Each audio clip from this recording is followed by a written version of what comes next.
Very nice office. এই অফিসটা কবে এসেছেন এবং কেন এই ধরনের অফিস আসলে হলো সিলেক্ট করেছেন একটু যদি বলতেন। আপনাকে অসংখ্য ধন্যবাদ আপনি সময় করে আমাদের এখানে আসার জন্য, আমাদের নতুন অফিস আসার জন্য। এপ্রিল মাসের 21 তারিখে আমরা এখানে মুভ করেছি। আগের অফিসে আপনি গিয়েছিলেন, দেখেছেন আসলে সেখানে যেহেতু আমরা আমাদের বিজনেস গ্রো করছে বাংলাদেশে, আমরা ওই অফিস থেকে আরও 2টা এডিশনাল অফিস আমরা ম্যানেজ করতে হতো। তো ওভারঅল 3টা অফিস 3টা জায়গায় আসলে আমাদের জন্য একটু ডিফিকাল্ট হয়ে যেত ম্যানেজ করার জন্য, কারণ আমাদের সিনিয়র ম্যানেজমেন্ট থেকে সবসময় 3টা অফিসে গিয়ে বসা অথবা একটু মাইক্রো ম্যানেজ করা।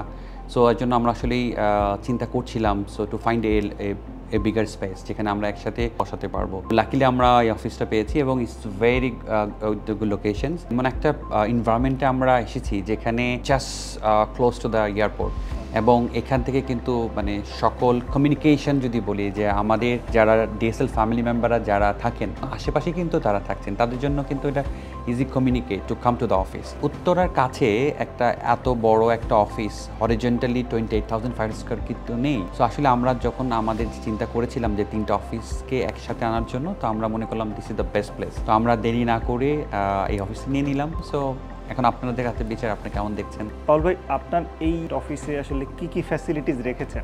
আমরা চেষ্টা করেছি একটা ডিফারেন্ট একটা এনভায়রনমেন্ট ক্রিয়েট করার জন্য এখানে। অথবা দেখবেন যে আমাদের এখানে একটা ক্যাফেটেরিয়া আছে, আমাদের একটা coffee plus biscuit snacks, sometimes আমরা ওই প্রোভাইড ফ্রুটস আছেন। আমাদের একটা মাল্টিপারপাস হল আছেন যেখানে they can enjoy the lunch, এবং পাশাপাশি বিভিন্ন ইভেন্ট ফাংশনগুলো করছে। আমাদের এখানে কিন্তু দেখেছেন পুল খেলার ব্যবস্থা আছে, টেবিল টেনিস খেলার ব্যবস্থা আছে, আলাদা একটা রিল্যাক্স একটা কফি জোন আছে যেখানে যখন কাজ করতে করতে একটু বোর ফিল করবে সেখানে তার কলিগদের সাথে গিয়ে কিন্তু একটা রিল্যাক্সে বসে আলাদা একটা এনভায়রনমেন্টে একটা কফি খেয়ে গল্প করতে পারবে। তো একটা চেষ্টা করেছি বিভিন্ন সেগমেন্টে এই অফিসটাকে সাজানোর জন্য, যেন তারা কখনো অফিসটাকে একটা বোরিং একটা ফিল যেন কখনো না হয়। তো ডিফারেন্ট সেগমেন্টে আমরা একটা কিছুটা সেগমেন্ট আলাদা করে করার চেষ্টা করেছে। You set a vision to export 250 million by 2030. How are you still aligned with the vision? আমরা যেই প্ল্যান নিয়ে, ইভেন কি আপনি শুনে খুশি হবেন, আমরা প্রথমে যে প্ল্যানটা নিয়ে ফার্স্ট ইয়ারে 2020-এ যে প্ল্যানটা সেট করেছিলাম, ফার্স্ট আমরা একটা ইভেন্ট করি 2021-এ যেখানে আমরা এক্সপোজ করি আমাদের প্ল্যানটা, যেটা 2020-এ সেট করেছিলাম, আমরা অলমোস্ট কিন্তু অ্যালাইন। সো আগে 5 বছর পরেও আমরা যেটা বলেছিলাম 2030 সালের মধ্যে আমরা $250 মিলিয়ন আমরা বাংলাদেশে এক্সপোর্টের কন্ট্রিবিউশন করব ডিএসএল এর পক্ষ থেকে। আমরা সেই পথেই যাচ্ছি। আমাদের আশা আছে যে আগামী বছরে 2026-এ আমরা $100 মিলিয়ন আমরা হিট করতে পারবো, আর 2030-এ সেটা $250 মিলিয়ন। আপনার তো লোকালি গ্লোবালিও কিছু অফিস আছে, সেক্ষেত্রে কোথায় কোথায় এই ধরনের অফিস ফ্যাসিলিটিস রেখেছেন এবং টোটাল এখানকার ওয়ার্কফোর্স কেমন? আমাদের বাংলাদেশের অফিসেতে আমরা অলমোস্ট 210 টিম মেম্বার্স, যেটা শুনে খুশি হবেন, এবং আমাদের কিছু ব্রাঞ্চ অফিস আছেন।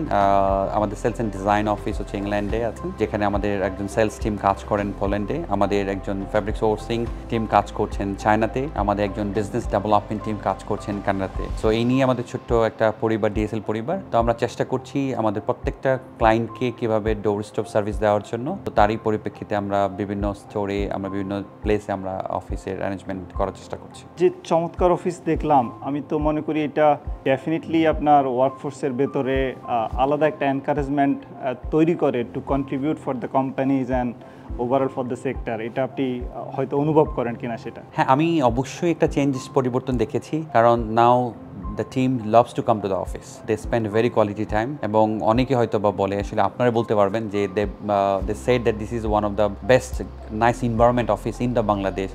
এটা আসলে আমি বলবো না, এটা আসলে বিচার করার যারা দেখছেন, আপনারা আসছেন, আপনারা দেখবেন। চেষ্টা করেছি যে আসলে আমরা ওই যান্ত্রিক লাইফে তো সবসময় আমরা বলি যে জব মানি যান্ত্রিক, আসলে কাজ মানি না। আমরা একটু ডিফারেন্ট অ্যাঙ্গেলে চেষ্টা করেছি একটা এনভায়রনমেন্টটা ক্রিয়েট করার জন্য, যেন ওই যান্ত্রিক লাইফটা মনে না হয়। তারা যেন প্রতিদিন ঘুম থেকে উঠে একটা ভালোবাসার জায়গায়, মানে তারকেই যেন পুশ করে যে না, I should go to DSL, because আসলে তারা এখানে একটা অন্যরকম একটা অনুভব ফিল করবেন। এই ফিলটা দেওয়ার জন্য আসলে আমাদের চেষ্টা, এবং আমরা ইনশাল্লাহ চেষ্টা করছি এবং ভবিষ্যতে করব। এবং আমাদের লক্ষ্য to make DSL one of the best global multinational organisation, যেখানে একটা বেস্ট ওয়ার্কিং এনভায়রনমেন্ট থাকবেন। অ্যান্ড সেই লক্ষ্যে আমাদের পুরো টিম, এইচআর অ্যান্ড বিন টিমস এবং আমাদের ফুল সিনিয়র ম্যানেজমেন্ট টিমস আমরা কাজ করছি।